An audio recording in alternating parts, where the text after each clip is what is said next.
أعوذ بالله من الشيطان الرجيم. بسم الله الرحمن الرحيم. وأنكحوا الأيام منكم والصالحين من عبادكم وإمائكم إن يكونوا فقراء يغنهم الله من فضله والله واسع عليم. وليستعفف الذين لا يجدون نكاحا حتى يغنيهم الله من فضله والذين يبتغون الكتاب مما ملكت أيمانكم فكاتبوهم إن علمتم فيهم خيرا وآتوهم مما لله الذي آتاكم ولا تكرهوا فتياتكم على البغاء إن أردنا تحصنا لتبتغوا عرض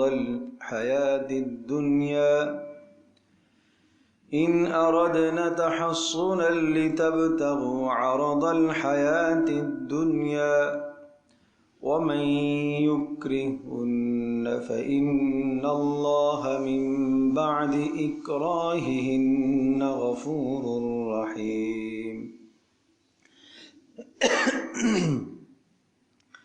وَلَقَدْ أَنزَلْنَا إِلَيْكُمْ آيَاتٍ مُبَيِّنَاتٍ وَمَثَلًا مِنَ الَّذِينَ خَلَوْا مِن قَبْلِكُمْ وَلَقَدْ أَنزَلْنَا إِلَيْكُمْ آيَاتٍ بَيِّنَاتٍ وَمَثَلًا مِنَ الَّذِينَ خَلَوْا مِن قَبْلِكُمْ وَمَوْعِظَةً لِلْمُتَّقِينَ.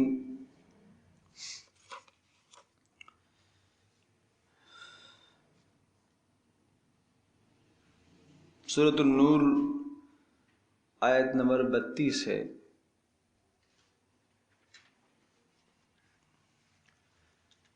اور سورۃ النور احکام بیان کرتی ہے. یہ احکام میں سے 19واں حکم ہے یہاں پر. وَأَنكِحُوا الْأَيَامَ مِنكُمْ وَالصَّالِحِينَ مِنْ عِبَادِكُمْ وَإِمَائِكُمْ. اور اے سرپرستو تم نکاح کراؤ الایام جو بے نکاح ہیں، بے نکاح مردوں کے اور بے نکاح عورتوں کے بھی نکاح کراؤ. منکم جو تم میں سے ہیں، والصالحین من عبادکم وابنائکم اور اسی طرح سے وہ نیک اور پرہیزگار جو تمہارے غلام ہیں ان کے بھی نکاح کراؤ. وامائکم اور جو تمہاری لونڈیاں اور باندیاں ہیں ان کے بھی نکاح کراؤ. ان یکونوا فقراء یغنیہم اللہ من فضلہ، اگر وہ فقیر ہیں تو اللہ تبارک تعالی ان کو اپنے فضل سے غنی کرے گا. واللہ واسع علیم، اور اللہ وسعتوں والا اور علم رکھنے والا ہے. وَلْيَسْتَعْفِفِ الَّذِينَ لَا يَجِدُونَ نِكَاحًا، اور پاک دامنی اختیار کرنی چاہیے ان لوگوں کو لا یجدون نکاحًا جو نکاح کی طاقت استطاعت نہیں رکھتے، حتیٰ یغنیہم اللہ من فضلہ، اس وقت تک جب تک اللہ تبارک تعالیٰ انہیں غنی نہ کر دے. والذین یبتغون الکتاب، اور اسی طرح سے وہ غلام جو مکاتبت چاہتے ہیں، مما ملکت ایمانکم تمہارے غلاموں میں سے، فکاتبوہم ان کو مکاتب بنا لو، ان علمتم فیہم خیرا اگر تمہیں اندازہ ہو کہ مکاتب بنانے میں بہتری ہے. وآتوہم من مال اللہ الذی آتاکم، اور انہیں دیتے رہا کرو اس مال میں سے جو اللہ پاک نے تمہیں دیا ہے، اللہ کے مال میں سے جو اللہ نے تمہیں عطا کیا ہے اس میں سے انہیں دیتے رہو. وَلَا تُكْرِهُ فَتَيَاتِكُمْ عَلَى الْبِغَاءِ، اور نہ مجبور کیا کرو اپنی باندیوں کو زنا پر ان اردنا تحسنا، اگر وہ پاک دامنی چاہتی ہیں تو انہیں تم مجبور نہ کرو زنا پر، لتبتغوا عرض الحیات الدنیا، دنیا کا ساز و سامان چاہنے کے لیے، ومن یکرہن، اور سن لو جس نے انہیں مجبور کیا، فإن اللہ من بعد اکراہہن غفور الرحیم، انہیں مجبور کرنے کے بعد اگر کوئی توبہ کر لیتا ہے تو اللہ تبارک و تعالیٰ بخشنے والا مہربان ہے۔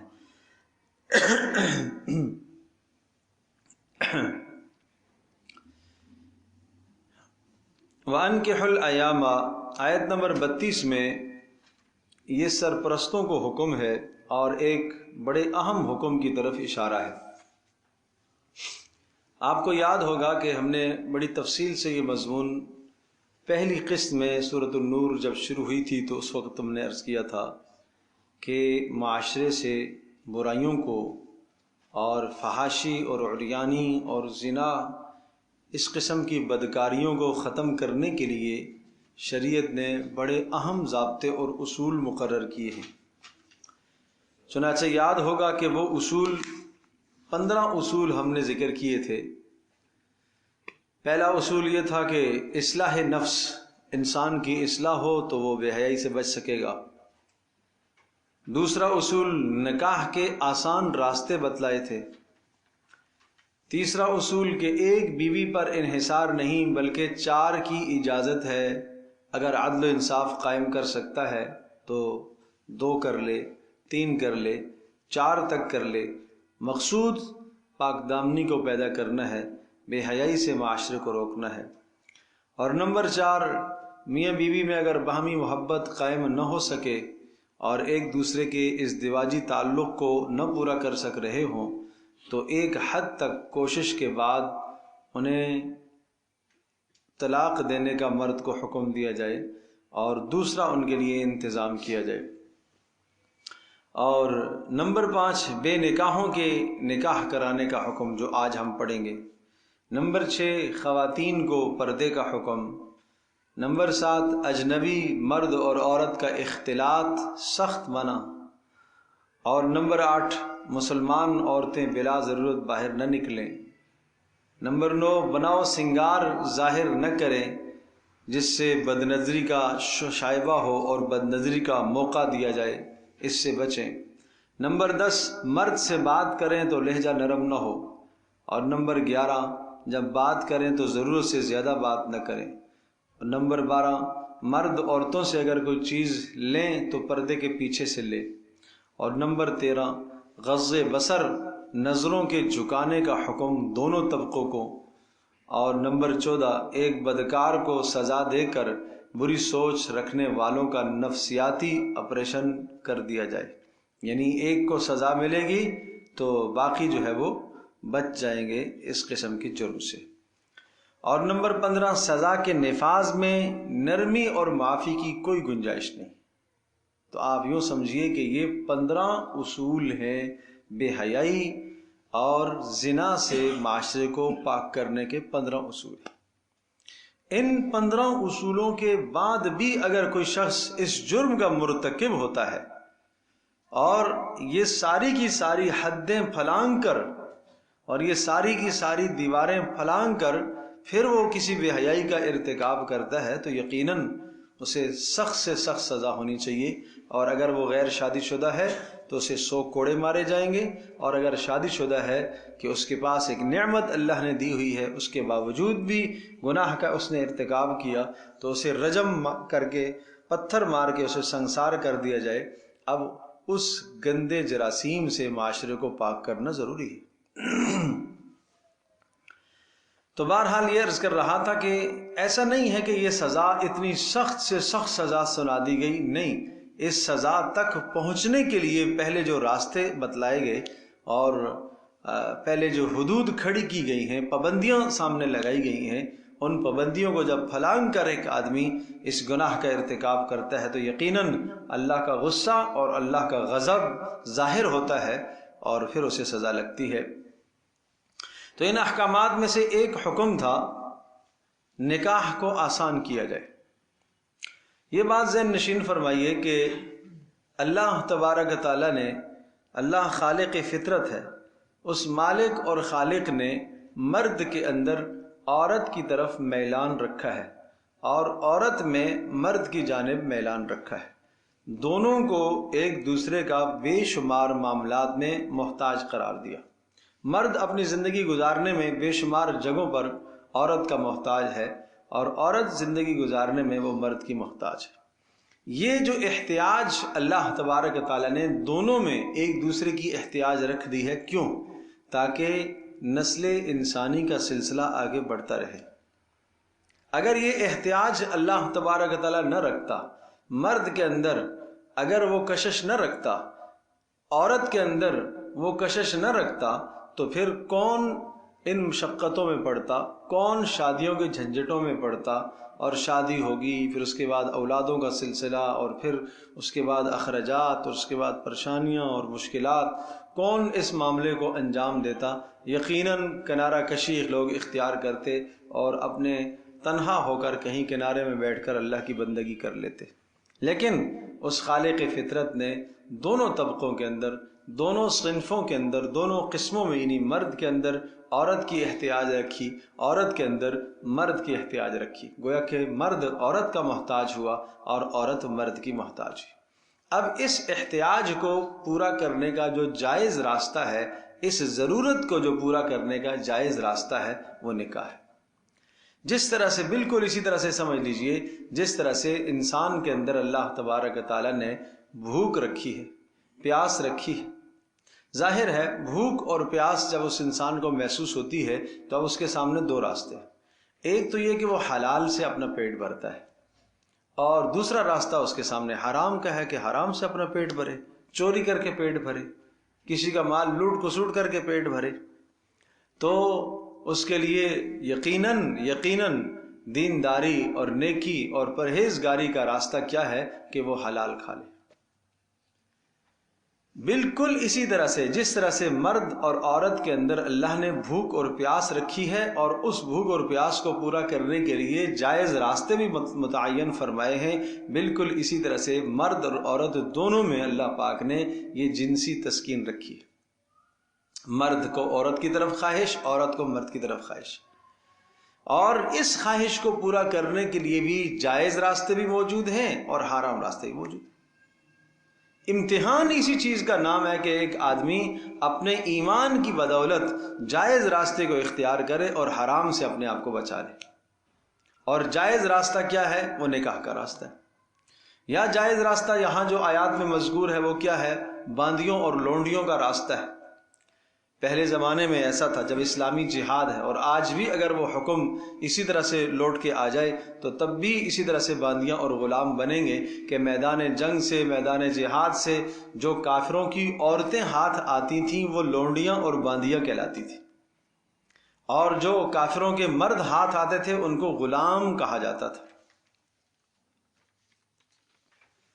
تو اور یہاں بھی بڑی ایک اہم بات ذہن نشین کیجیے گا، کوئی ذہن میں وسوسہ اور خیال نہ آئے کہ اسلام کیوں لونڈیاں بناتا ہے، اسلام کیوں غلام بناتا ہے۔ بھائی اس لیے کہ اسلام تمہیں دعوت دیتا ہے کہ اللہ کی بندگی اختیار کرو اور محمد رسول اللہ صلی اللہ علیہ وسلم کی رسالت کے تم قائل ہو جاؤ۔ اس دھرتی پر اللہ کا قانون، اللہ کا نظام چلے گا، اسلام یہ دعوت دیتا ہے، اور اگر تم اس دعوت کو اختیار کرتے ہو تو ہماری طرح ہو جاؤ گے، اور اگر نہیں اختیار کرتے ہو تو پھر تم جزیہ دو گے، ٹیکس دو گے، اقتدار حکومت ہماری رہے گی، اور تمہیں تمام تر تحفظات مہیا کیے جائیں گے۔ اقلیتوں کے حقوق جو ہے تمہیں سارے حقوق دیے جائیں گے، تمہاری جانوں کا تحفظ ہم کریں گے، تمہارے مالوں کا تحفظ ہم کریں گے، تمہاری عزتوں کا تحفظ ہم کریں گے، ہر طرح کا تحفظ ہم تمہیں دیں گے۔ لیکن تم ہمارے اسلامی ملک کے اندر، اس اسلامی اقتدار کے اندر، اسلامی ریاست کے اندر تمہیں کسی قسم کے اپنے مذہب کو پرچار کرنے کی اجازت نہیں ہوگی، اس لیے کہ اب اسلام کا غلبہ ہو چکا ہے اور تمہیں ٹیکس دے کے رہنا ہے، اور اس ٹیکس کے بدلے میں ہم تمہاری جانوں کی، مالوں کی اور ہر شے کی ہم حفاظت کریں۔ اسلام یہ حکم بتاتا ہے۔ اگر یہ بھی آپ کو تسلیم نہیں ہے تو پھر تیسری صورت تلوار کی ہے، پھر ہمارے اور تمہارے درمیان میں فیصلہ ہوگا تلوار سے۔ پھر جب تلوار سے فیصلہ ہوگا تو اس وقت جو سامنے آ گئے، اب یہ ایسے بدترین جراثیم ہو گئے کافر کہ نہ تو جناب وہ اسلام لانے کو تیار اور نہ اسلام پھیلانے کو آگے ہمیں جانے دے رہے ہیں، بلکہ رکاوٹ کھڑی کر رہے ہیں بیچ میں۔ تو اب ان گندے جراثیم کو تو ختم کرنا یہ ایسا ہی ہے جیسا کہ معاشرے کا ناسور اور کینسر ہے، اس کینسر کو تو ختم کرنا ضروری ہے۔ اس لیے تلوار کا حکم ہے، جہاد و قتال کا حکم آیا۔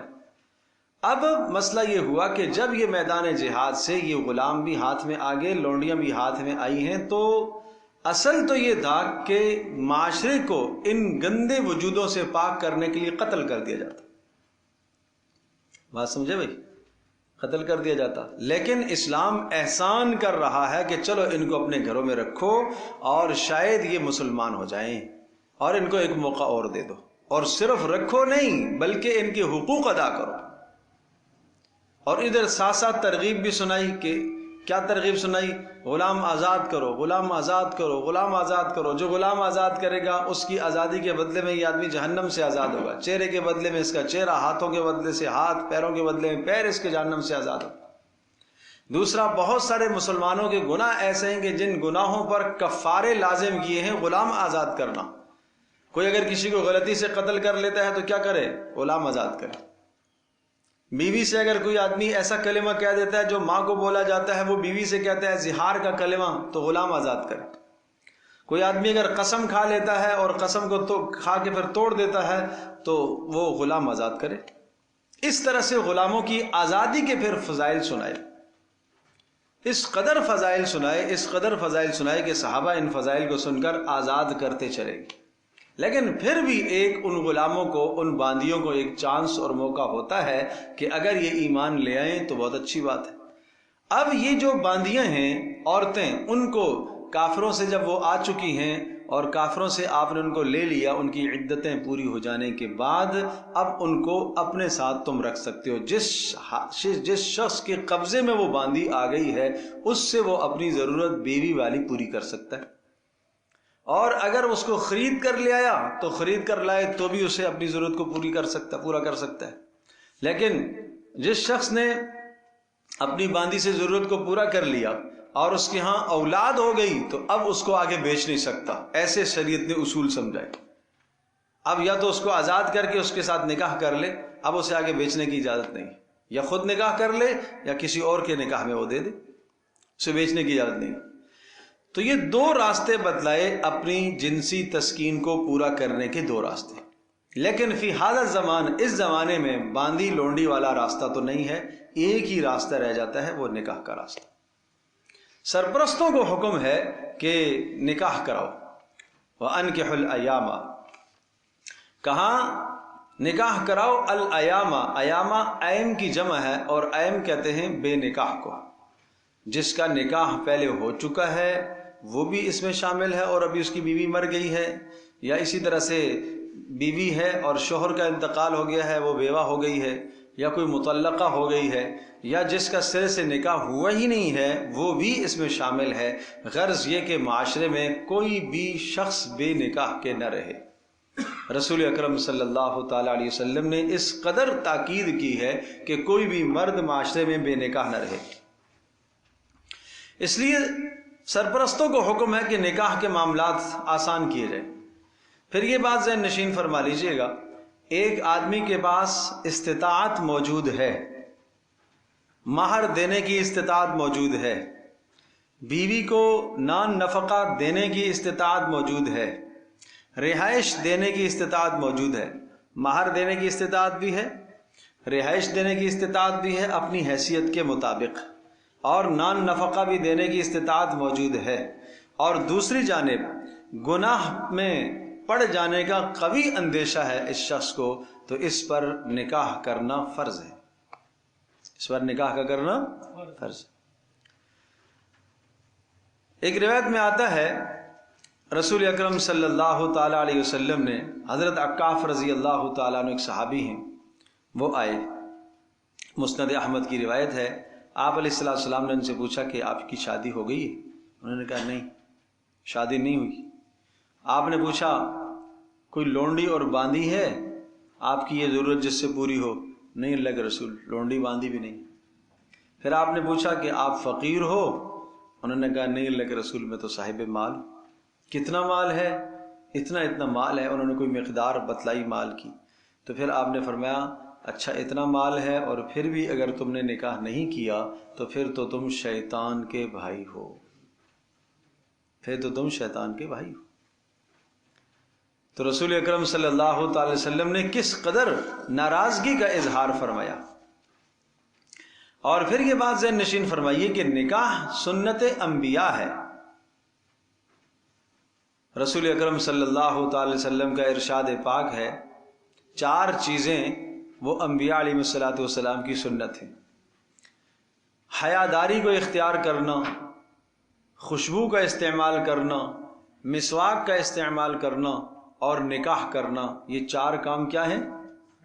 انبیاء علیہ الصلوۃ والسلام کی سنت ہے، تمام انبیاء کی سنت ہے۔ اور اسی طرح سے ایک حدیث میں ارشاد فرمایا مسکین ہے وہ شخص، وہ مرد جس کی بیوی نہ ہو۔ وہ آدمی کیا ہے؟ مسکین ہے۔ عرض کیا اللہ کے رسول اگر بہت مال والا ہو تب بھی مسکین ہے؟ آپ نے فرمایا ہاں اگرچہ بہت مال والا ہو پھر بھی مسکین ہے، پھر بھی وہ مسکین ہے۔ پھر ارشاد فرمایا وہ عورت بھی مسکین ہے جس کا شوہر نہ ہو، وہ عورت بھی مسکین ہے جس کا شوہر نہ ہو۔ پوچھا کہ اللہ کے رسول اگر بہت زیادہ مالدار ہو، مال والی ہو تو کا پھر بھی وہ مسکین ہے۔ تو رسول اکرم صلی اللہ تعالی علیہ وسلم نے اپنے مبارک حدیث سے کیا سبق دیا ہے کہ نکاح کو رواج دیا جائے۔ نکاح نہ کرنا رسول اللہ صلی اللہ علیہ وسلم کی نظروں میں پسندیدہ عمل نہیں تھا، استطاعت ہونے کے بعد پسندیدہ عمل نہیں تھا۔ اور ایک حدیث میں آتا ہے رسول پاک صلی اللہ علیہ وسلم نے ارشاد فرمایا جو شخص نکاح کرنے کی استطاعت رکھتا ہے اور پھر بھی وہ نکاح نہیں کرتا تو وہ مجھ میں سے نہیں ہے، میرا اس سے کوئی تعلق نہیں۔ جو آدمی نکاح کی استطاعت رکھتا ہے اور پھر بھی نکاح نہیں کرتا تو اس کا مجھ سے کوئی تعلق نہیں۔ ایک حدیث پاک میں آتا ہے رسول اکرم صلی اللہ تعالی علیہ وسلم کے احوال معلوم کیے 3 اصحاب نے کہ رسول اللہ صلی اللہ علیہ وسلم کے گھر کی زندگی کیسی ہوتی ہے۔ بتلایا گیا کہ آپ علیہ السلام رات کو تہجد بھی پڑھتے ہیں، آپ دن کو روزہ بھی رکھتے ہیں، آپ علیہ السلام اپنے گھروں میں ازواج مطہرات کے پاس بھی جاتے ہیں۔ تو ان 3 اشخاص نے یہ کہا کہ کہاں رسول اللہ صلی اللہ علیہ وسلم اور کہاں ہم؟ وہ تو بہت بلند مقام ہے ان کا، تو انہیں تو بہت زیادہ اعمال کی ضرورت نہیں ہے، اتنا بلند مقام ہونے کے باوجود بھی آپ علیہ السلام رات کو سوتے بھی ہیں اور نماز بھی پڑھتے ہیں اور دن کو روزہ بھی رکھتے ہیں اور کسی دن آپ ناغہ بھی کرتے ہیں۔ ہمیں تو زیادہ اعمال کی ضرورت ہے۔ ایک نے کہا کہ میں ہمیشہ روزہ رکھوں گا، دوسرے نے کہا میں ساری رات قیام کروں گا، تیسرے نے کہا کہ میں شادی نہیں کروں گا، میں ساری زندگی اللہ کی عبادت کرتا رہوں گا۔ رسول اکرم صلی اللہ تعالی علیہ وسلم نے انہیں بلایا اور آپ علیہ السلام نے پوچھا کہ تم لوگوں نے یہی باتیں کہی ہیں؟ انہوں نے کہا جی اللہ کے رسول ہم نے یہی باتیں کہی ہیں۔ تو رسول پاک صلی اللہ تعالی وسلم نے ارشاد فرمایا کہ اللہ کی قسم میں تم سب سے زیادہ اللہ کا ڈر اور اللہ کا خوف رکھنے والا ہوں، اور تم سب سے زیادہ میں اللہ کے حقوق اور بندوں کے حقوق کی نگہداشت کرنے والا ہوں۔ جب میں تم سب سے زیادہ اللہ کے حقوق کی حفاظت کرنے والا ہوں تو بتاؤ میں رات کو سوتا بھی ہوں اور رات کو قیام بھی کرتا ہوں اور دن روزہ بھی رکھتا ہوں اور کسی دن چھوڑتا بھی ہوں اور میں نے شادیاں بھی کی ہوئی ہیں۔ اور پھر آپ نے ارشاد فرمایا یاد رکھو جو میری سنت سے اعراض کرے گا، منہ موڑے گا، وہ مجھ میں سے نہیں ہے۔ فمن رغب عن سنتی فلیس منی۔ عام طور پر نکاح کا خطبہ جب ہوتا ہے تو خطبہ اس حدیث کو ذکر کرتے ہیں من رغب عن سنتی فلیس منی، جس نے میری سنت سے منہ موڑا، اعراض کیا، وہ مجھ میں سے نہیں ہے، معنی یہ ہے کہ وہ میرا امتی کہلانے کے لائق نہیں ہے، وہ قیامت کے دن مجھ سے سفارش کی تمنا نہ کرے۔ اور پھر یہ بات ذہن نشین فرمائے، آپ نے ارشاد فرمایا من احب فطرتی، جو آدمی میری فطرت سے محبت رکھتا ہے، میری چاہت اور میرے طریقے سے محبت رکھتا ہے، فَلْيَسْتَنَّ بِسُنَّتِي، اسے چاہیے کہ وہ میری سنت کی پیروی کرے، اور میری سنتوں میں سے نکاح بھی میری سنت ہے، اس پر عمل کرے۔ یہ جو آپ علیہ السلام نے فرمایا نکاح میری سنت ہے، اس کے دو مقصد ہیں۔ ایک مقصد تو کہ یہ ہے کہ نکاح کو عبادت سمجھا جائے، رسول اللہ کی سنت ہے تو سنت کیا ہوتی ہے؟ عبادت ہوتی ہے، تو لہٰذا اس میں عبادت کے پہلو کو غالب رکھا جائے۔ جس طرح سے ہم عبادت کے مسائل اور احکام سیکھتے ہیں، نماز ایک عبادت ہے، روزہ ایک عبادت ہے، روزے کے مسائل و احکام ہم سیکھتے ہیں اور جانتے ہیں، تو نکاح بھی ایک کیا ہے؟ عبادت ہے، تو اس کے احکام اور مسائل بھی کیا کرنے چاہیے؟ سیکھنے چاہیے۔ بیٹی کا رشتہ ہونے لگا ہے، اس بیٹی کو اس دیواجی زندگی کی تمام ضروریات اسے سیکھنی چاہیے، تمام وہ آیات اور تمام وہ احادیث اسے جاننی چاہیے کہ رسول اکرم صلی اللہ تعالی علیہ وسلم نے عورت کے ذمے کیا کیا ذمہ داریاں عائد فرمائی۔ ایک آدمی ابھی حج فرض نہیں ہے اس پر نا، تو ٹھیک ہے، حج کے احکام سیکھنا بھی فرض نہیں ہے۔ جس دن صاحب استطاعت ہوا اور مال اس کے پاس آ گیا اور حج کرنے کی صلاحیت ہو گئی، اب حج کے مسائل کا سیکھنا بھی اس پر کیا ہو گیا؟ فرض۔ بالکل اسی طرح سے نکاح کے مسائل کا سیکھنا بھی اس کے لیے ضروری ہو گیا جب یہ نکاح اور ازدواجی زندگی سے منسلک ہونے لگا ہے، تاکہ کسی کی بہن کو اپنے گھر میں لا کے برباد تو نہ کرے نا، کسی کی بیٹی کو اپنے گھر کے اندر لا کے تباہ تو نہ کرے۔ اس لیے اس کو حکم ہے کہ یہ مرد بھی سیکھے، عورت کا بھی حکم ہے کہ وہ بھی کسی کی زندگی تلخ نہ کرے، وہ بھی احکام سیکھے۔ تو بہرحال رسول پاک صلی اللہ تعالی وسلم نے یہ بتلایا کہ یہ میری سنت ہے۔ اور حضرت عبداللہ ابن عباس رضی اللہ تعالی عنہ ارشاد فرماتے ہیں نکاح کر لو، نکاح کر لو، اس لیے کہ اس ازدواجی زندگی کا ایک دن غیر شادی شدہ زندگی کے اتنے برس عبادت کرنے سے زیادہ بہتر ہے۔ کیوں؟ اس لیے فرمایا کہ جس نے نکاح کر لیا اس نے آدھا ایمان مکمل کر لیا۔ فَلْيَتَّقِ اللَّهَ فِي النِّصْفِ الْبَاقِي، باقی آدھے میں اللہ سے ڈرتا رہے۔ اور پھر نکاح ایک عبادت ہے۔ مقاصد نکاح کی کیا ہے؟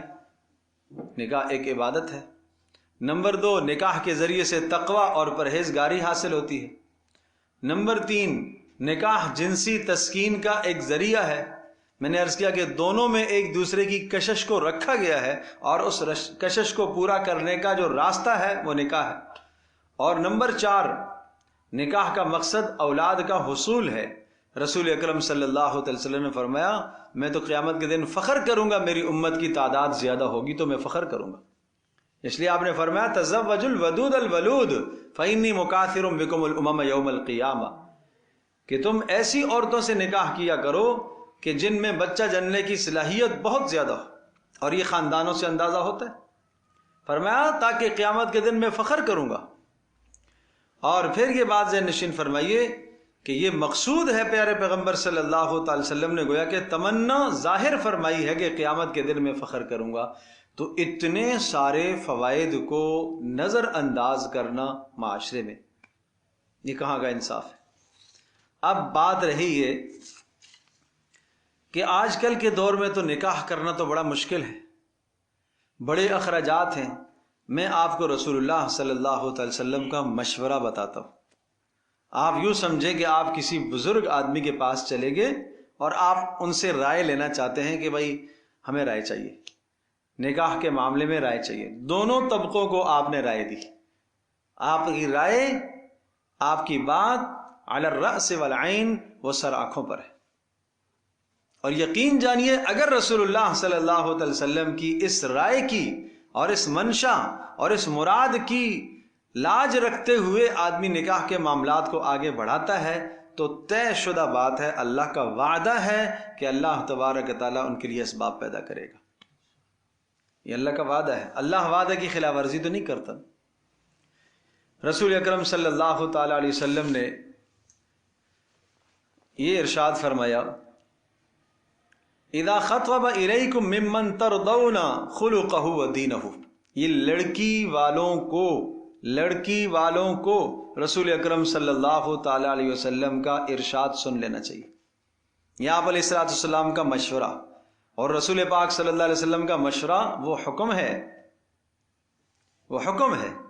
کیا ارشاد فرمایا؟ اذا خطب الیکم ممن ترضون خلقہ ودینہ، جب کسی ایسے لڑکے کا پیغام تمہارے پاس پہنچے کہ جس کے اخلاق اور جس کا دین اچھا ہو، جس کے دین کو دیکھ کر اور اس کے اخلاق کو دیکھ کر آپ کو خوشی ہو، فزوجوہ، اب اپنی بیٹی کا رشتہ اسے دے دو. کیا چیزیں دیکھنے کا کہا بھائی؟ اخلاق اور دین. اخلاق ہوں گے تو حقوق العباد ادا کرے گا، یعنی بیوی کے حق کو ادا کرے گا، اور دین ہوگا تو کیا؟ اللہ کے حقوق کو ادا کرے گا. مجھے آپ یہ بتائیے، ایک انسان سے وابستہ یہ دو حقوق ہیں، حقوق العباد اور حقوق اللہ، بندوں کے حقوق، اللہ کے حقوق. تو رسول اکرم صلی اللہ تعالی علیہ وسلم نے کتنا خوبصورت معیار بتلایا ہے کہ جس شخص کے اخلاق سے اور جس شخص کے دین سے تم مطمئن ہو جاؤ، اپنی بیٹی کا رشتہ اسے دے دو، فزوجوہ، اس کو نکاح دے دو. وَإِن لَّمْ تَفْعَلُوا، اور اگر تم نے ایسا نہ کیا تو فَفَسَادٌ عَرِيضٌ، پھر لمبا چوڑا فساد معاشرے میں پھیلے گا. پھر تو تم اگر یہ دیکھتے رہے کہ مال نہیں، یہ لڑکا کیا کرتا ہے، اس کی تو آمدنی ٹھیک نہیں، اس کی تو آمدنی بہت تھوڑی ہے، یہ تو بہت تھوڑا کماتا ہے، اس کا گھر نہیں ہے، اس کی گاڑی نہیں ہے، اس کو جناب یہ فلاں شے اس کے پاس نہیں ہے، یہ نہیں ہے، یہ اگر یہی چیزیں دیکھو گے تو اب اگلی آیت کیا بتاتی ہے؟ لتبتغوا عرض الحیات الدنیا، کیا تم دنیا کی زیب و زینت اور دنیا کا مال چاہتے ہو؟ ولا تکرہوا فتیاتکم علی البغاء، اپنی بچیوں کو، اپنی باندیوں کو، اصل تو یہ باندیوں کے لیے ہے، فرمایا تو ان باندیوں کو تم زنا پر، اللہ کی بندیوں کو تم زنا پر کیوں مجبور کر رہے ہو، بے حیائی پر کیوں تم مجبور کر رہے ہو، کہ جب اسباب ہونے کے باوجود بھی، رشتہ مناسب آنے کے باوجود بھی تم رشتہ نہیں دے رہے ہو. اتنے بلند اور اونچے معیار بنا رکھے ہیں کہ لڑکیاں زندگی گزارتے ادھیڑ عمر کو پہنچ جاتی ہیں، بڑھاپے کو پہنچ جاتی ہیں، اس کے بعد بالکل رشتے آنا ختم ہو جاتے ہیں. تو یہ کتنا بڑا ظلم ہے. آخر کب تک ماں باپ جب تک حیات ہیں تو ماں باپ کے سر پر بیٹیاں زندہ ہیں، اور جب ماں باپ کی سر سے گزر گئی اور وہ نکل گئے، دنیا سے رخصت ہو گئے، تو اس کے بعد ان بچیوں کا ٹھکانہ کہاں ہوگا؟ کیا اس دور کے اندر آپ توقع رکھتے ہیں کہ بیٹے یعنی بھائی اور بھابیاں ان کے ساتھ اچھا رویہ رکھیں گی؟ ایک آدمی کا اپنا گھرانہ اس مہنگائی کے دور میں مشکل سے چل رہا ہے تو وہ کیسے برداشت کرے گا؟ اور پھر بے نکاح کے ہونا وہ کوئی عزت کی بات نہیں ہے، بے نکاح کے ہونا عزت کی بات نہیں ہے. اپنے اندر اپنے معیاروں کو تھوڑا سا نیچے کرو، اس کی ضرورت ہے. رسول اکرم صلی اللہ تعالی وسلم کی مبارک زندگی تو دیکھیے نا. آپ علیہ الصلوۃ والسلام، ایک صحابی ہیں سعد رضی اللہ تعالی عنہ، نبی علیہ الصلوۃ والسلام نے ان سے پوچھا کہ سعد تم شادی کرو گے؟ انہوں نے کہا اللہ کے رسول، پہلے تو خاموش رہے، اس لیے کہ کچھ مال و متاع سامان تو تھا نہیں. پھر دوبارہ پوچھا، پھر کہا نہیں اللہ کے رسول. اور پھر دل میں یہ خیال آیا کہ اللہ کے رسول صلی اللہ علیہ وسلم نے جب مجھ سے پوچھا ہے تو وہ انتظام بھی کریں گے. اب انتظار میں تھے کہ کسی دن مجھ سے پوچھے تو میں ہاں کروں. بالآخر ایک دن آ گیا، ساتھ شادی کرو گے؟ انہوں نے کہا جی اللہ کے رسول. رسول پاک صلی اللہ تعالی علیہ وسلم نے انصار کے ایک گھرانے میں ان کو بھیج دیا کہ جاؤ وہ فلاں انصاری ہیں ان کے پاس چلے جاؤ اور ان کے گھر میں رشتہ ہے اور میرا جا کے ان کو بتا دو. اب یہ چلے گئے اور جا کے ان دروازہ بجایا، کون؟ جی فلاں. رنگ کے اعتبار سے خوبصورت نہیں تھے، مال کچھ بھی نہیں تھا، رسول اللہ صلی اللہ علیہ وسلم کی خدمت میں ہی پڑے رہتے تھے. تو کہا نبی علیہ الصلوۃ والسلام کی جانب سے آیا ہوں اور مجھے رسول اللہ صلی اللہ علیہ وسلم نے کہا ہے کہ میں آپ کو نکاح کا پیغام دوں۔ انہوں نے سمجھا کہ شاید یہ رسول اللہ صلی اللہ تعالی وسلم کے لیے نکاح کا پیغام آیا ہے، آپ علیہ الصلوۃ والسلام ہمارے گھر میں سے رشتہ کرنا چاہ رہے۔ تو اس سے بڑھ کے کیا سعادت تھی کہ نبی علیہ الصلوۃ والسلام کی یہ تمنا۔ تو کہا کہ نہیں، رسول پاک صلی اللہ علیہ وسلم اپنے لیے نہیں کہہ رہے، میرے لیے کہہ رہے۔ تو جب انہوں کو دیکھا سر سے لے کر پاؤں تک تو کہا کہ نہیں، مشکل ہے۔ اچھا یہ واپس ہو گئے۔ واپس ہو گئے تو پیچھے سے ان کی بیٹی نے کہا کہ ابا جان آپ یہ نہ دیکھیں کہ یہ شخص کون ہے، یہ دیکھیں کہ بھیجا کس نے، یہ رسول اللہ صلی اللہ علیہ وسلم نے بھیجا ہے، لہٰذا میں راضی ہوں۔ مال نہیں ہے، میں راضی ہوں اس پر، شکل و صورت نہیں ہے، میں اس پر راضی ہوں، دین تو ہے نا، اخلاق تو ہیں، اللہ کے نبی نے جس کو ہمارے گھر میں بھیجا تو معلوم ہوا کہ وہ اخلاق ہیں، اس کا دین ہے، اس کا دین ہے۔ تو رسول اکرم صلی اللہ تعالی علیہ وسلم سے وہ نکل کے آئے اور جیسے ہی مجلس میں پہنچے تو کہ اللہ کے رسول انہوں نے منع کر دیا۔ تو جیسے ہی کہا منع کر دیا تو فوری باپ بھی حاضر ہو گئے پیچھے لڑکی کے، اللہ کے رسول منع کیا تھا لیکن اب ہم راضی، اب ہم راضی۔ تو پیارے پیغمبر صلی اللہ تعالی علیہ وسلم نے حضرت علی رضی اللہ تعالی عنہ سے کہا اور حضرت عثمان رضی اللہ تعالی عنہ سے کہا کہ سعد کی شادی کا خرچ جمع کرو۔ چنانچہ انہوں نے کچھ خرچ جمع کیا، کچھ 700 درہم کے لگ بھگ رقم جمع ہوئی۔ تو آدھا کا یہ مہر کے لیے رکھ لو اور آدھا چلو جو ضرورت کا سامان ہے وہ خرید لو۔ یوں شادی طے ہو گئی۔ اسی اثناء میں ایک آواز لگی، رسول اکرم صلی اللہ تعالی علیہ وسلم کسی غزوے میں جا رہے تھے اور یہ بازار میں سامان خرید رہے تھے۔ تو وہ جو سامان خرید رہے تھے شادی کا، اسی سامان سے حرب اور جنگ کے ساز و سامان کو بازار سے خریدا اور کپڑا چہرے پر ڈالا تاکہ میں نظر نہ ہوں کہ کون ہوں، ایسا نہ ہو رسول اللہ مجھے واپس کر دے۔ سیدھے پہنچ گئے میدان جنگ میں، لڑتے لڑتے بالآخر شہید ہو گئے۔ جب شہید ہو گئے تو رسول اکرم صلی اللہ علیہ وسلم نے جب زخمیوں کو تلاش کیا، دیکھا کون زخمی ہے، دیکھا تو یہ پڑے ہوئے تھے، کپڑا اٹھایا تو یہ تو سعد ہے۔ آپ علیہ الصلوۃ والسلام نے ان کو اپنی مبارک گود میں ان کا سر رکھا اور ان کی زندگی کے آخری لمحات تھے۔ تو آپ علیہ الصلوۃ والسلام کی آنکھوں سے آنسو آ گئے اور پھر آپ مسکرائے۔ تو رسول پاک صلی اللہ علیہ وسلم سے صحابہ نے پوچھا کہ آپ روئے کیوں اور مسکرائے کیوں، ہنسے کیوں؟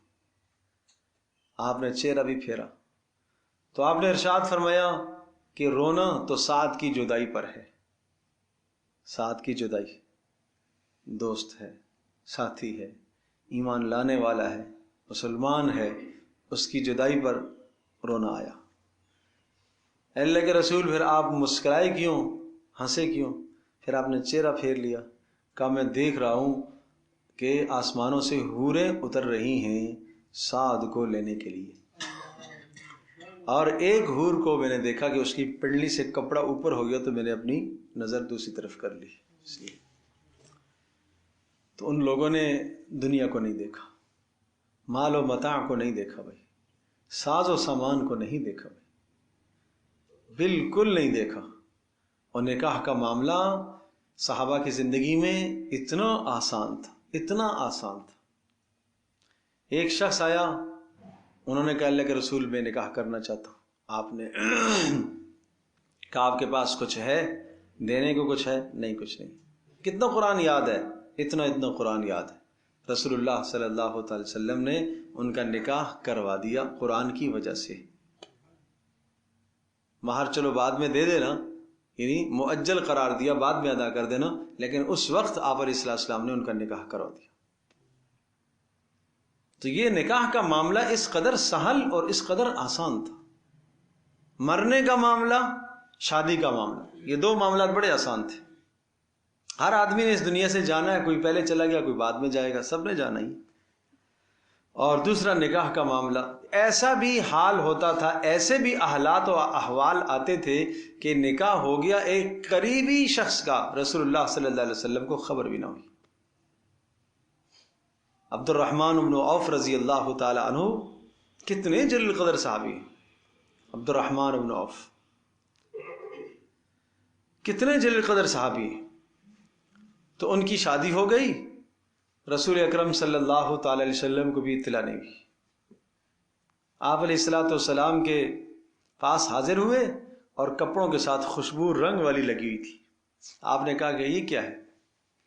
کہنے لگے رسول میں نے نکاح کر لی، یعنی شادی کر لی تو بیوی کے ساتھ سے میرے جسم کے ساتھ خوشبو لگ گئی ہے۔ یعنی آپ یہ بتانا چاہ رہے تھے کہ تو عورتوں کی خوشبو ہے، تو نے کیوں لگائی ہے؟ اس لیے کہ عورت وہ خوشبو استعمال کرے جس میں رنگ ہو، خوشبو نہ پھیلے، یہ عورت کو حکم ہے۔ تو یہ تو عورتوں کی، کہ اللہ کے رسول میں نے نکاح کر لیا۔ کسی بھی تاریخ میں یہ نہیں آتا کہ رسول اللہ نے شکوہ کیا ہو کہ تو نے مجھے کیوں نہیں دعوت دی، مجھے کیوں نہیں تو نے کہا، مجھے کیوں نہیں آپ نے بتایا۔ حالانکہ عبد الرحمن بن عوف رضی اللہ تعالی عنہ ان مالدار اصحاب میں سے تھے کہ اگر وہ ولیمہ کرنا چاہتے تو پورے شہر مدینہ کا ولیمہ کر سکتے تھے، اتنے مالدار تھے۔ آپ نے فرمایا اولم ولو بشاتن، عبد الرحمن ولیمہ کر لو، اور کچھ نہ ہو سکے تو ایک بکری ذبح کر کے ولیمہ کر لو۔ اچھا، وہاں ایک بکری کا ذبح کرنا کوئی بہت بڑا کام نہیں ہوتا تھا، اس لیے کہ ہر شخص کے پاس 30 40 50 بکریاں، 100 بکریاں، 400 1000 ریوڑ بکریاں بھی ہوتے تھے، تو ان میں سے ایک بکری ذبح کر لو اور ولیمہ کچھ نہ کچھ خوشی کا اظہار کر لو۔ تو خرچہ صرف ولیمے کا اور مہر کا، یہ دو خرچے ہیں، بس یہ دو خرچے، مہر کا خرچہ اور ولیمے کا خرچہ۔ اور مہر جتنا آسانی سے بسہولت ادا ہو سکے وہ مہر ہے، اور ولیمہ مہر کا خرچہ واجب ہے اور ولیمے کا خرچہ وہ کیا ہے، اور اس کو اگر آپ یہ کہیں کہ مستحب ہے تو زیادہ بہتر ہے۔ مستحب ہے، کریں گے تو ثواب، نہیں کریں گے تو کوئی گناہ نہیں۔ ایک وہ سنت عمل ہے جیسا کہ زہر کے بعد ہم 2 رکعت نماز سنت ادا کرتے ہیں نا، اور زہر سے پہلے 4 سنتیں، اور مسلسل جو آدمی اس کے چھوڑنے کا عادی ہو تو یقیناً وہ قابل ملامت ہے، ملامت کی جائے گی اس کو۔ لیکن ایک آدمی اگر نکاح کے موقع پر ولیمہ نہیں کر پاتا تو وہ قابل ملامت نہیں، پتہ ہی چلا مستحب عمل ہے۔ یہ ایسا ہی ہے جیسا کہ سنتوں کے بعد 2 نفل پڑھ لے، ہاں تاکید ضرور ہے، بہت زیادہ آپ علیہ السلام فرمایا کر لو، خوشی کا اظہار کر لو آپ۔ اور در حقیقت جو ولیمہ ہوتا ہے اس ولیمے کا مقصد کیا ہوتا ہے؟ ولیمے کا مقصد یہ ہوتا ہے کہ اس لیے کہا جاتا ہے کہ ولیمہ میاں بیوی کی ملاقات کے بعد ہے، ملاقات کے بعد۔ کیوں؟ اس لیے کہ ولیمے کا مقصد یہ ہے کہ یہ جو لڑکی ہم آپ کے خاندان کی لے کر آئے ہیں، یہ لڑکا یہ تاثر دینا چاہ رہا ہوتا ہے، اور لڑکے کے خاندان والے یہ تاثر دینا چاہ رہے ہیں کہ ہاں ہم نے اس کو اچھا پایا، اور اس اچھا پایا اور خوشی کے اظہار میں ہم ولیمہ کر رہے ہیں۔ ولیمہ اس خوشی کے اظہار میں ہم ایک دعوت کر رہے ہیں تاکہ لڑکی والوں کو اطمینان ہو جائے اور ان کا دل خوش ہو جائے کہ ہاں ہماری لڑکی جو وہاں گئی ہے اس کی زندگی گزر بسر انشاءاللہ اچھی ہو جائے گی۔ تو یہ مقاصد ہے۔ تو میرے عزیز دوستوں اور بزرگوں، نکاح کے معاملات کو آسان کیا جائے، اور اگر نکاح کے معاملات کو آسان نہیں کریں گے تو رسول اللہ صلی اللہ علیہ وسلم کا کیا فرمان ہے؟ پھر اگر تم ایسا نہیں کرو گے تو پھر کیا ہوگا؟ فساد ہوگا، فساد ہوگا۔ تو اس لیے اللہ کے نبی صلی اللہ تعالی علیہ وسلم کا یہ مشورہ ہے، بھائی جس کے یہاں بیٹیاں ہیں تو اللہ کے نبی صلی اللہ علیہ وسلم کا یہ مشورہ ہے۔ کیا مشورہ ہے؟ کیا مشورہ دیا ہے کہ جب تم ایسے آدمی کا پیغام تمہارے پاس آ جائے جن کے اخلاق سے اور جن کے دین سے آپ راضی ہو، آپ اطمینان ہو آپ کو، تو آپ اپنی بیٹیوں سے دے دو۔ اس پر میں کہہ رہا ہوں عمل کریں گے تو آپ دیکھیے گا اللہ تبارک و تعالیٰ کیسے غنی کرے گا ان کو۔ اور دوسری جانب لڑکے والوں کو کیا پیغام ہے رسول پاک صلی اللہ علیہ وسلم کا؟ وہاں دیکھیے آپ نے ارشاد فرمایا تنکح المرأۃ لاربع، 4 چیزیں دیکھ کر عورت سے نکاح کیا جاتا ہے۔ اے لڑکے والو، 4 چیزیں دیکھی جاتی ہیں۔ کیا دیکھا جاتا ہے؟ لمالہا، مال دیکھا جاتا ہے، ولجمالہا، خوبصورتی دیکھی جاتی ہے، وَلِحَسَبِهَا خاندان دیکھا جاتا ہے، اور وَلِدِينِهَا اور دین دیکھا جاتا ہے. فَاظْفَرْ بِذَاتِ الدِّينِ تَرِبَتْ يَدَاكَ، آپ کامیابی چاہتے ہو تو پھر دین دیکھو. لڑکی کے اندر بھی کیا کہا؟ دین دیکھو. تو لڑکے والوں کو بھی آپ علیہ الصلوۃ والسلام کا یہ مشورہ اور یہ حکم کہ تم دین دیکھو، دیندار لڑکی اپنے گھر کے اندر لے کر آؤ. اور لڑکی والوں کو بھی یہ مشورہ اور یہ رائے رسول اللہ صلی اللہ علیہ وسلم کی اور یہ حکم کہ جب ایسے شخص کا پیغام آ جائے کہ جس کے اخلاق سے اور جس کے دین سے آپ کو اطمینان ہو تو اپنی بیٹی دے دو. کیوں لمبے چوڑے آج معیار ہم نے قائم کر لیے؟ یہ سب غیروں کا طریقہ ہے اور اسلام ان تمام راستوں کی نفی کرتا ہے. رسول اللہ صلی اللہ علیہ وسلم کی زندگی میں نکاح کے معاملات بہت آسان اور بہت سہل ہوا کرتے تھے. نکاح کر کے شادی کر کے اس کے بعد قرضے کا چڑھ جانا، اتنا زیادہ مقروض ہو جانا، اتنا مقروض ہو جانا، اور گنجائش ہے جناب 50 آدمیوں کے ولیمہ کرنے کی گنجائش ہے تو 400 کو 600 کو لے کے آتا ہے، 600 کی گنجائش ہے تو 1000 کو لے کے آتا ہے. یہ بالکل غلط ہے، بالکل درست نہیں ہے. اور پھر اگر کسی نے ہمیں نئی دعوت دی ہے، رہ گیا، بھول گیا، تو ہمیں بھی برا نہیں منانا چاہیے. رسول اللہ صلی اللہ تعالی علیہ وسلم نے عبد الرحمن بن عوف رضی اللہ تعالیٰ عنہ کو برا نہیں کہا. آپ نے نہیں کہا کہ آپ نے مجھے دعوت کیوں نہیں دی. اب آخری بات ذہن نشین فرما لیجئے کہ اس طرح سے آدمی کو کوشش تو کرتے رہنا چاہیے. اور میں نے معیار بتلایا ہے کہ معیار کیا ہے کہ دینداری کو دیکھا جائے.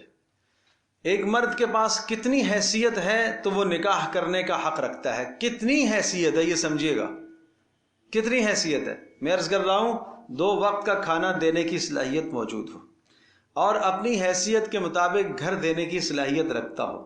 اگر بڑا گھر دینے کی صلاحیت ہے تو ٹھیک ہے، نہیں ہے تو اپنے گھر کے اندر ایک الگ کمرہ دینا، کچن کے ساتھ اٹیچ باتھ کے ساتھ کمرہ ایک دینے کی صلاحیت رکھتا ہو، سال کے 2 جوڑے کپڑے دینے کی صلاحیت رکھتا ہو اور مہر دینے کی استطاعت رکھتا ہو، تو یہ شخص شادی کی استطاعت رکھتا ہے.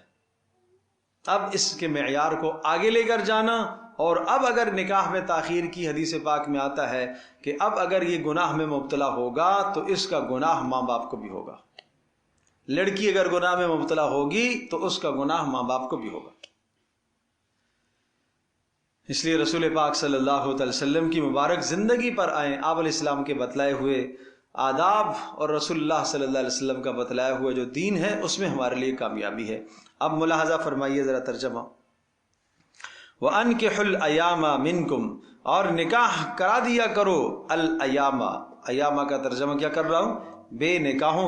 بے نکاحوں کے نکاح کرا دیا کرو. منکم، تم میں سے جو، یعنی آزاد. والصالحین، اور اسی طرح سے وہ نیکوکار لوگ.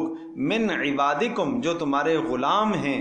و امائکم، اور جو تمہاری لونڈیاں ہیں، ان کو بھی بے نکاح نہ رہنے دو معاشرے کے اندر. اگر تمہارے پاس غلام ہیں یا باندیاں ہیں تو ان کو بھی بے نکاح نہ رہنے دو، اس لیے کہ یہ ضرورت، جس طرح سے کھانا پینا ضرورت سب کی ہے، اسی طرح سے یہ ضرورت ان کی بھی ہے.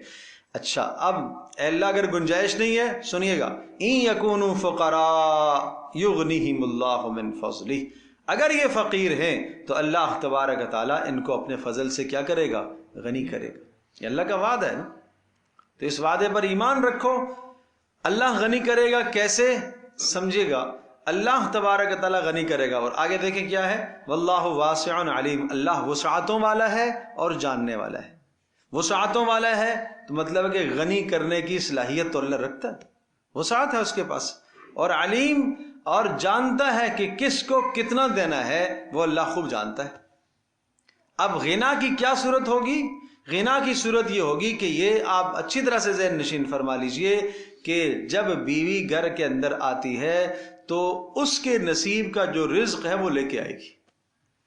اس کے نصیب کا جو رزق ہے وہ لے کے آئے گی. سبب شوہر لگے گا، سبب شوہر بنے گا، لیکن وہ اپنا نصیب کھائے گی. نمبر 2، اس کے بعد جو اس نکاح کے نتیجے میں اولادیں پیدا ہوئی ہیں، حدیث میں آتا ہے انما ترزقون بضعفائکم، بے شک تمہیں روزی دی جائے گی تمہارے کمزوروں کی وجہ سے، بچوں کی وجہ سے تمہیں روزی ملے گی. تو بچوں کے وجود کی وجہ سے تمہاری روزی ملے گی، تمہیں روزی میں اضافہ ہوگا۔ اور جب انسان پاک دامنی اور نیک نیتی کا ارادہ کرتا ہے تو اللہ پاک غنی کرے گا۔ اب رہی یہ بات کہ اگر نکاح کی استطاعت نہ ہو تو پھر کیا کرے؟ یہ جو استطاعت میں نے بتلائی ہے، اگر یہ استطاعت بھی کسی کے پاس نہیں ہے تو کیا کرے؟ وَلْيَسْتَعْفِفِ الَّذِينَ لَا يَجِدُونَ نِكَاحًا، فرمایا جو شخص نکاح کے اسباب نہ رکھتے ہوں انہیں چاہیے کہ وہ پاک دامنی اختیار کرے۔ وَلْيَسْتَعْفِفْ، پاک دامنی اختیار کریں۔ الَّذِينَ لَا يَجِدُونَ نِكَاحًا، وہ لوگ جو نکاح کی صلاحیت اور استطاعت نہیں رکھتے۔ کب تک؟ حتیٰ یغنیہم اللہ من فضلہ، یہاں تک کہ اللہ تبارک و تعالیٰ انہیں اپنے فضل سے غنی کر لے۔ کیسے پاک دامنی اختیار کرے؟ اب اس کے ساتھ، اس آیت کے ساتھ رسول اکرم صلی اللہ علیہ وسلم کی ایک حدیث آپ جوڑیں تو پاک دامنی کا مطلب سمجھ میں آئے گا۔ آپ علیہ الصلوۃ والسلام نے ارشاد فرمایا، حضرت عبداللہ ابن مسعود رضی اللہ تعالی عنہ اس روایت کے راوی ہیں، فرمایا یا معشر الشباب من استطاع منکم الباء، اے جوانو تم میں سے جو شخص شادی کی استطاعت رکھتا ہے فلیتزوج، وہ شادی کرے۔ اور فإنہ اغض للبصر، اس لیے کہ شادی کرنے سے نگاہ جھک جائے گی، نظریں محفوظ ہو جائیں گی۔ وأحسن للفرج، اور شرمگاہ بھی محفوظ ہو جائے گی۔ یہ دونوں فائدے ہیں۔ اور ومن لم یستطع، اور جو شادی کی استطاعت نہیں رکھتا فعلیہ بالصوم، وہ روزہ رکھے۔ وہ کیا کرے؟ روزہ رکھے۔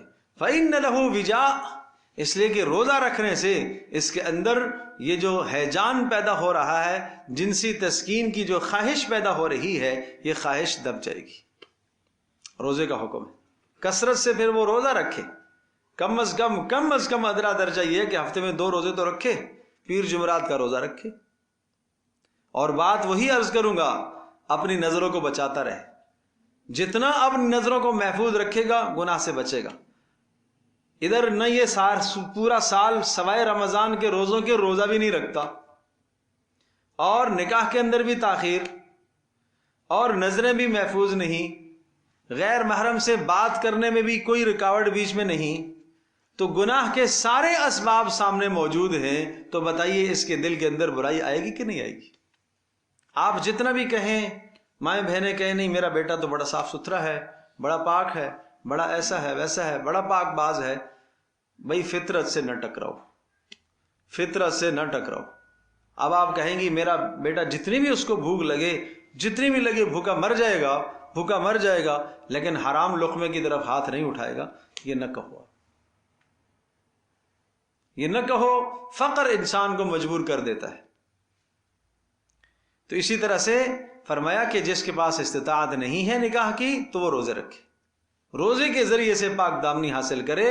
اچھے ماحول میں ایسے جوانوں کو، ایسے بچوں کو، بچیوں کو اچھے ماحول میں جوڑا جائے، تاکہ جب تک نکاح کے اسباب مہیا ہو رہے ہیں، جب تک رشتے آ رہے ہیں، اس وقت تک یہ پاک دامن رہیں، کسی گناہ کا ارتکاب نہ کریں، اس لیے کہ ان کے گناہ کے ارتکاب کا گناہ کس کو ملے گا؟ ماں باپ کو ملے گا۔ وَلْيَسْتَعْفِفِ الَّذِينَ، اور پھر یہاں ایک بات اور ذہن نشین فرمائیے گا، وَأَنْكِحُوا، حکم کس کو دیا؟ سرپرستوں کو دیا۔ تو پتہ یہ چلا کہ نکاح چاہے لڑکے کا ہو چاہے لڑکی کا ہو، کس کو کرنا چاہیے؟ سرپرستوں کو آگے بڑھنا چاہیے۔ یہ معاملات سرپرست طے کیا کرتے ہیں، از خود یہ معاملات کوئی لڑکی نہ طے کرے، از خود یہ معاملات کوئی لڑکا نہ طے کرے۔ ہاں کوئی سرپرست نہیں ہے یا سرپرست ہیں اور وہ توجہ نہیں دے رہے، وہ ایک علیحدہ بات ہے، لیکن بغیر کسی شدید مجبوری اور عذر کے از خود ان معاملات کو طے کرنا یہ خلاف سنت ہے۔ اور اگر کوئی لڑکی از خود اس معاملے کو طے کرتی ہے، باپ کی اجازت کے بغیر، رضامندی کی اجازت کے بغیر، ولی کی اجازت کے بغیر، اور اس نے نکاح بھی غیر کف کے اندر کیا ہے، برابری والا نہیں ہے، وہ خاندان کے اعتبار سے، دین کے اعتبار سے، مال کے اعتبار سے برابری والا نہیں ہے، کف نہیں ہے اس کا، تو اگر ایسا کرتی ہے تو ولی کو فسخ نکاح کا اختیار ہے، اس کا نکاح منعقد نہیں ہوگا اس طرح سے۔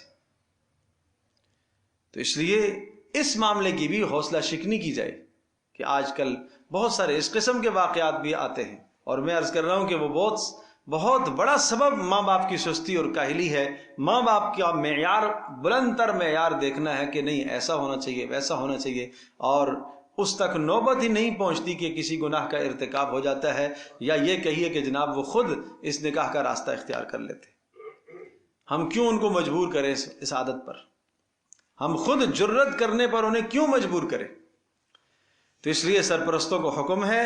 اور پھر آپ آگے دیکھیے والذین یبتغون الکتاب مما ملکت ایمانکم فکاتبوہم ان علمتم فیہم خیرا. یہ حکم خالص غلاموں کے لیے ہے.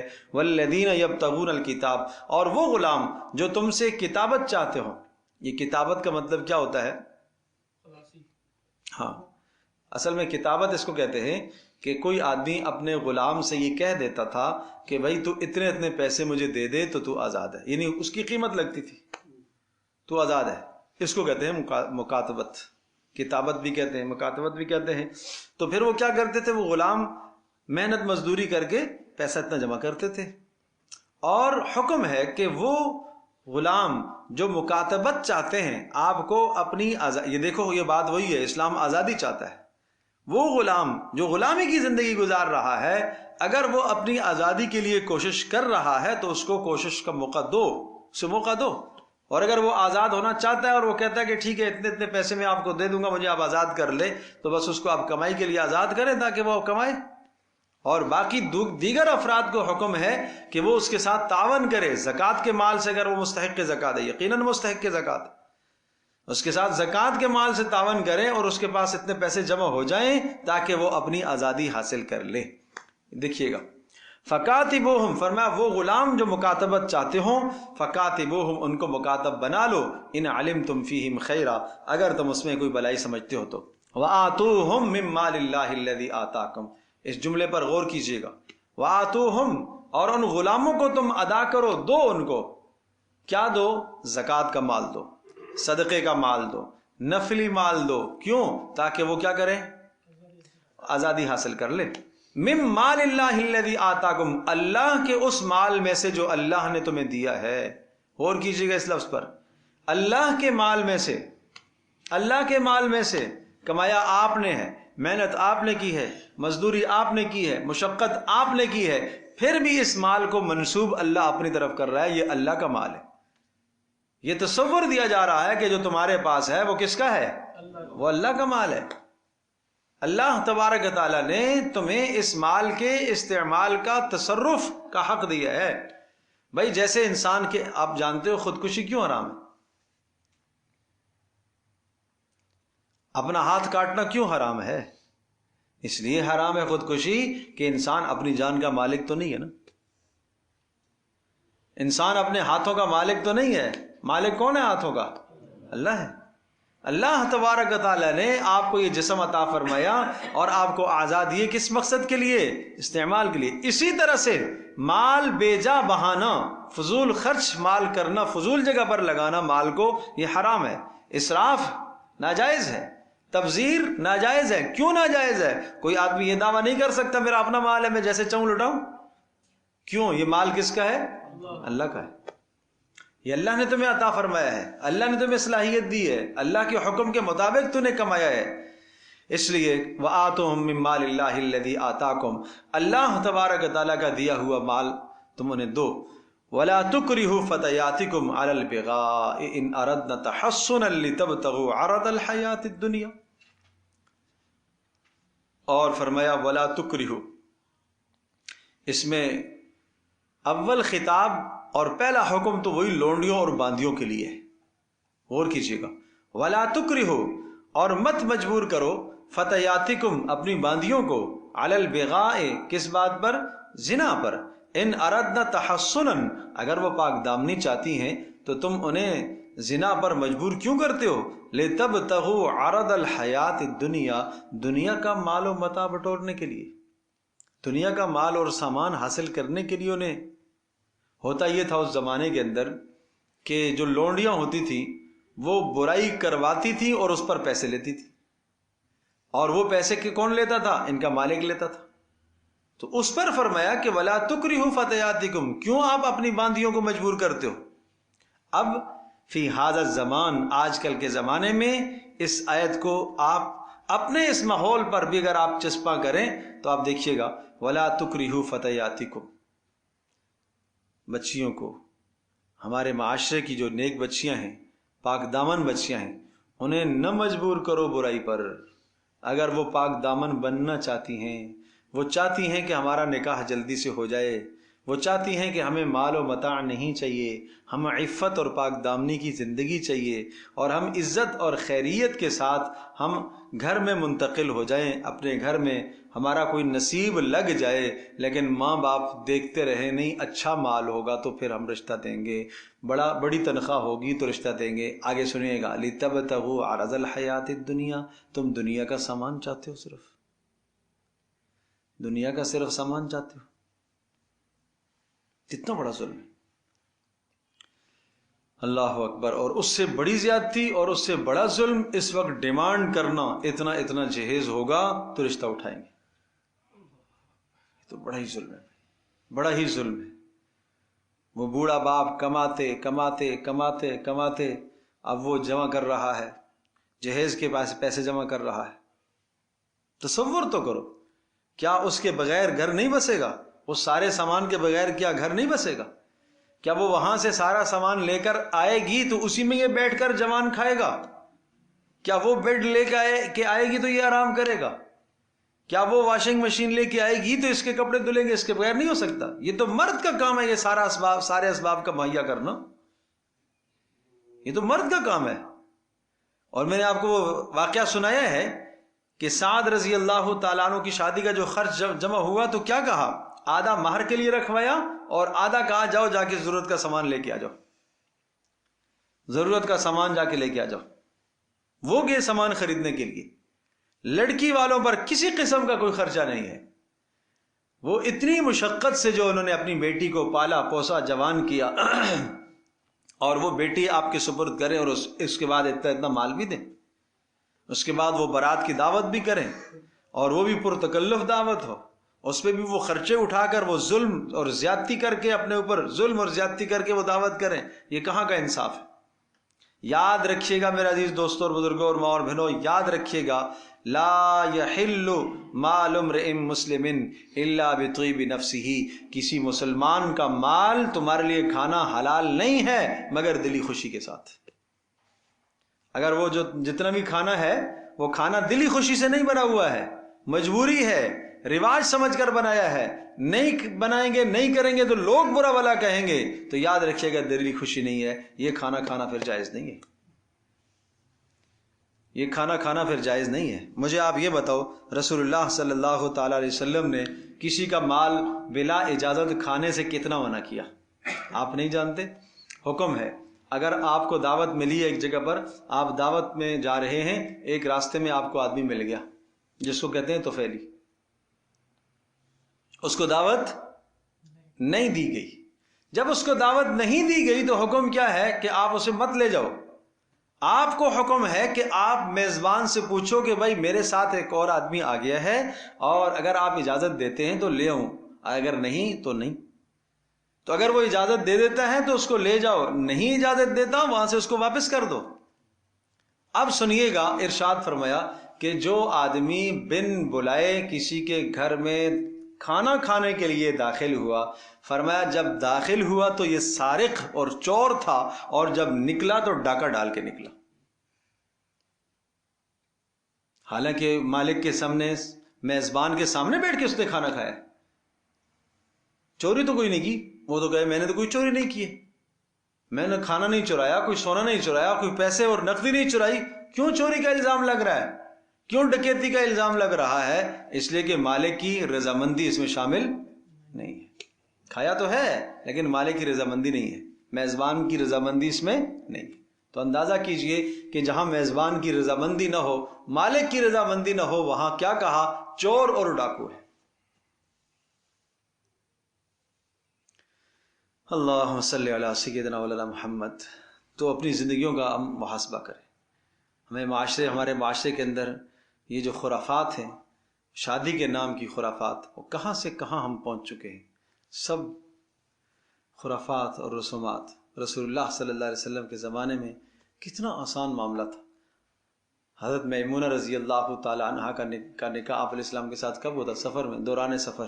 آپ تصور کر سکتے ہو کہ سفر کے دوران کسی کا نکاح؟ یہاں سے ایک آدمی لاہور کا سفر کر رہا، راستے میں نکاح۔ اس طرح سے زندگی تھی، سادہ زندگی تھی۔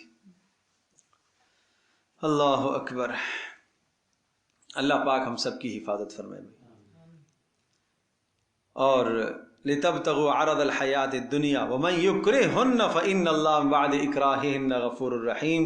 اور ارشاد فرمایا یاد رکھو وَمَنْ يُكْرِهُنَّ، جو ان کو مجبور کرے گا بے حیائی پر، گناہ پر، زنا پر جو مجبور کرے گا، فَإِنَّ اللَّهَ مِنْ بَعْدِ إِكْرَاهِهِنَّ غَفُورٌ رَحِيمٌ، اگر اس کے بعد یہ توبہ کر لیتا ہے تو اللہ تبارک تعالیٰ بخشنے والا مہربان ہے۔ وَلَقَدْ أَنزَلْنَا إِلَيْكُمْ آيَاتٍ مُبَيِّنَاتٍ، اور تحقیق ہم نے اتاری ہیں تمہاری طرف آیات مبینات، اپنی کھلی کی کھلی نشانیاں ہم نے اتاری ہیں۔ وَمَثَلًا مِّنَ الَّذِينَ خَلَوْا مِن قَبْلِكُمْ، اور گزشتہ لوگوں کے حالات بھی ہم نے تمہیں سنائے، کہ گزشتہ جن لوگوں کے حالات ہم نے تمہیں سنائے ہیں، انہوں نے قرآن کی پیروی، انہوں نے اپنی کتابوں کی پیروی نہیں کی، اللہ کے احکام کی پیروی انہوں نے نہیں کی، اور نبی کی تعلیمات کی پیروی انہوں نے نہیں کی۔ اللہ پاک نے ان کو دنیا میں ذلیل و رسوا اور خوار کیا ہے۔ تو اگر تم پیروی نہیں کرو گے اللہ کے احکام کی اور اپنے نبی پاک صلی اللہ علیہ وسلم کی سیرت کی پیروی نہیں کرو گے تو تمہارے لیے بھی پھر یہی تباہی ہے۔ وَمَوْعِظَةً لِّلْمُتَّقِينَ، اور یہ نصیحت کی باتیں ہیں متقیوں کے لیے۔ تو یہ احکام سمجھنے کی ضرورت ہے۔ بہرحال شادی کے متعلق جو میں نے معیار بتلایا سمجھایا، اس کے مطابق شادیوں کو رواج دیا جائے اور فضول خرچیوں سے اپنے آپ کو، اپنے معاشرے کو پاک کیا جائے۔ اور یہ دعا رب انی لما انزلت الی من خیر فقیر، یہ موسیٰ علیہ السلام کی دعا ہے۔ اس دعا کی برکت سے اللہ تبارک تعالیٰ نے حضرت موسیٰ علیہ السلام کی شادی بھی کروا دی، اور حضرت موسیٰ علیہ السلام کو اللہ پاک نے ٹھکانہ بھی عطا فرمایا، اور موسیٰ علیہ السلام کے لیے اللہ پاک نے سارے انتظامات فرما دیے۔ جب موسیٰ علیہ السلام یہاں مصر سے مدین کی طرف تشریف لے گئے تھے تو حضرت شعیب علیہ السلام کی بیٹی سے جو ہے وہ نکاح ہوا، تو وہ اس دعا کی برکت ہے، رب انی لما انزلت الی من خیر فقیر۔ تو اس دعا کا اہتمام کریں۔ فَسَقَىٰ لَهُمَا ثُمَّ تَوَلَّىٰ إِلَى الظِّلِّ، سورۃ القصص کی آیت نمبر 24 ہے کہ موسیٰ علیہ السلام نے جب ان بچیوں کے جانوروں کو پانی پلایا اور پھر ایک سائے کی طرف آئے، فقالا، تو یہ دعا کی رب انی لما انزلت الی من خیر فقیر، اے اللہ جو کچھ تو مجھے عطا کرے گا، جو بھی تو میری طرف بھیجے گا، میں اس کا محتاج ہوں۔ بڑی پیاری دعا ہے، کثرت سے اس دعا کا اہتمام کرتے رہنا چاہیے۔ اور اسی طرح سے یا ذل جلال والاکرام، یا ذل جلال والاکرام 1100 مرتبہ روزانہ اس کا اہتمام کرنا چاہیے، شادی اور رشتے کے لیے، اچھے رشتے کے انتخاب کے لیے۔ اور اسی طرح سے 20ویں پارے کے شروع کی ایک آیت ہے، امن یجیب المضطر اذا دعاہ ویکشف السوء ویجعلکم خلفاء الارض، یہ آیت نمبر 63 ہے، 62 سورہ نمل کی 20ویں پارے کے شروع میں، یہ پہلے صفحے پر 20ویں پارے کی تیسری آیت آپ اس کو کہہ رہے ہیں، امن یجیب المضطر اذا دعاہ ویکشف السوء ویجعلکم خلفاء الارض۔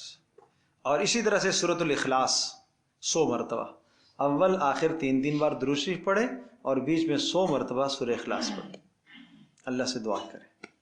تو انشاءاللہ ان وظائف اور ان اعمال کی برکت سے، لیکن بنیاد وہی ہو، پاک دامنی نیکی یہی بنیاد ہو، بڑے معیاروں کو نہ دیکھو، اور جب مناسب رشتہ آ جائے، جس کی رائے اور جس کا مشورہ اور جس کا حکم پیارے پیغمبر صلی اللہ علیہ وسلم کا آپ کو سنا چکا ہوں، تو پھر اس کے بعد تاخیر نہ کرو۔ اب تاخیر کرنا اب ناقدری ہے، اب ان رشتوں کی ناقدری ہے، اور پھر عمریں گزرتی چلی جائیں گی، اس کے بعد رشتے پھر نہیں آتے۔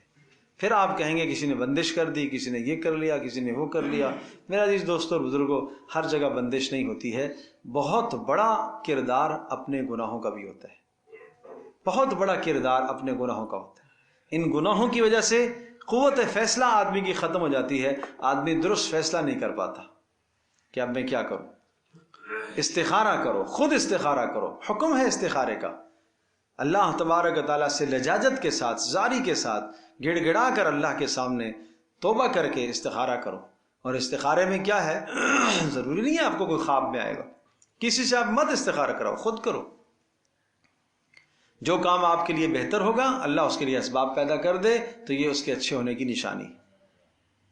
اسباب پیدا ہونا شروع ہو جائیں، آپ کے دل میں میلان ہو جائے تو یہ اس بات کی نشانی ہے کہ یہ عمل آپ جو کرنا چاہ رہے ہیں یہ بہتر ہے، اس کو آپ اختیار فرما لیں۔ اللہ تبارک تعالی ہم سب کے لیے سمجھنا عمل کرنا آسان فرمائے۔ الحمد للہ رب العالمین والصلاة والسلام علی سید الانبیاء والمرسلین وعلی آلہ وصحبہ اجمعین۔ اللہم انا نسألک الہدی والتقی والعفاف والغنی، اللہم انا نعوذ بک من الفتن ما ظہر منها وما بطن، ربنا لا تجعلنا فتنة للقوم الظالمین ونجنا برحمتک من القوم الکافرین، اللہم ارحمنا بالقرآن العظیم واجعله لنا اماما ونورا وهدى ورحمة، اللہم ذکرنا مما نسینا وعلمنا مما جہلنا وارزقنا تلاوته آناء الليل وأطراف النهار واجعله لنا حجة یا رب العالمین، وصلی اللہ تعالی علی خیر خلقی محمد وعلی صحبہ اجمعین برحمتک یا رب۔